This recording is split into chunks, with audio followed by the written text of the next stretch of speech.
Jolly mood. ஒரு அடர்ந்த காட்டில் பல மிருகங்கள் வாழ்ந்து வந்தன.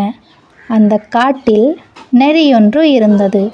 அந்த நரிக்கு எப்போதுமே யாரையாவது ஏமாற்றி அவர்கள் ஏமாறுவதைக் கண்டு மனம் மகிழ்வது ஒரு பொழுதுபோக்காகவே இருந்தது.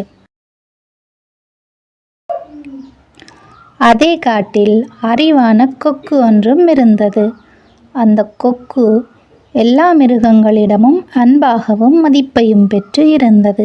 கொக்கு எல்லா மிருகங்களிடமும் அன்பாகவும் மதிப்பாகவும் இருப்பதை பார்த்த நரிக்கு பொறாமையாக இருந்தது.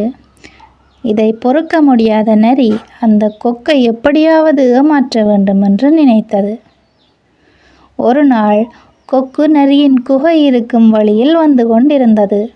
அதை பார்த்த நரி அந்த கொக்கை பார்த்து, நண்பனே, உன்னுடைய அறிவை பற்றி கேள்விப்பட்டிருக்கின்றேன். நான் நாளை உனக்கு ஒரு விருந்து வைக்க விரும்புகின்றேன். உன்னால் வர முடியுமா என்று கேட்டது.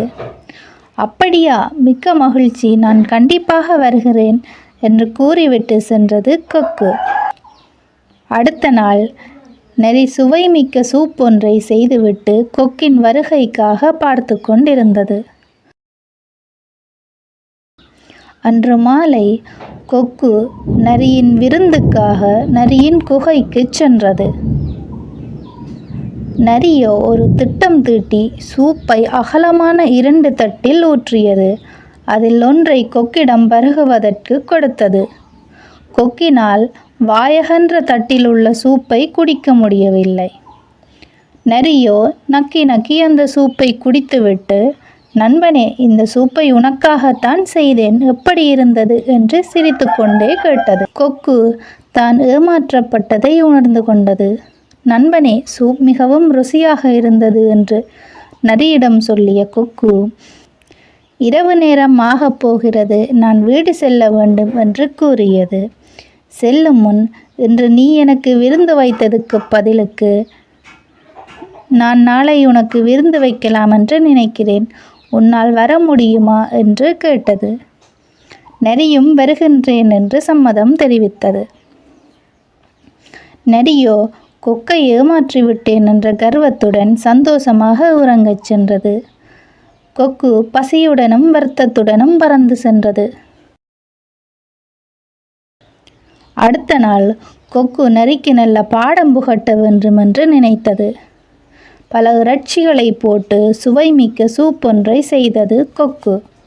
அதன் வாசனை அந்த காடு முழுவதும் பரவியது. அன்று மாலை நரி கொக்கின் வீட்டிற்கு சென்றது. கொக்கு நரி வந்தவுடன் அந்த சுவைமிக்க சூப்பை சிறிய துளை கொண்ட 2 குவளையில் ஊற்றியது. அந்த சூப்பின் வாசனையை முகர்ந்தவுடன் நரிக்கு வாயில் எச்சில் ஊறியது. இன்றைக்கு நல்ல வேட்டை என்று நினைத்தது நரி. இருவரும் சூப்பினை அருந்தத் தொடங்கினர். கொக்கு தன் வாயை குவளையில் நுழைத்து சூப்பை ருசித்து குடித்தது. நரியினால் துளை சிறியதாயிருப்பதனால் குடிக்க முடியவில்லை. குவளையின் ஓரங்களில் சிதறியிருந்த சிறு துளிகளை மட்டுமே நக்கி சாப்பிட முடிந்தது. கொக்கு நரியை பார்த்து சூப் எப்படி இருந்தது என்று கேட்டது.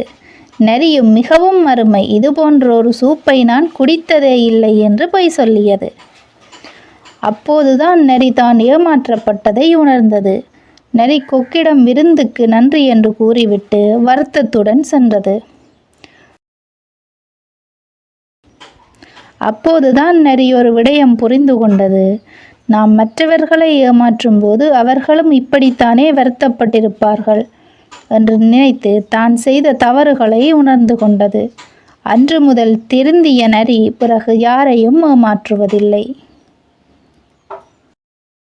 வீடியோ பிடிச்சிருந்தால் லைக் பண்ணுங்க, சப்ஸ்கிரைப் பண்ணுங்க.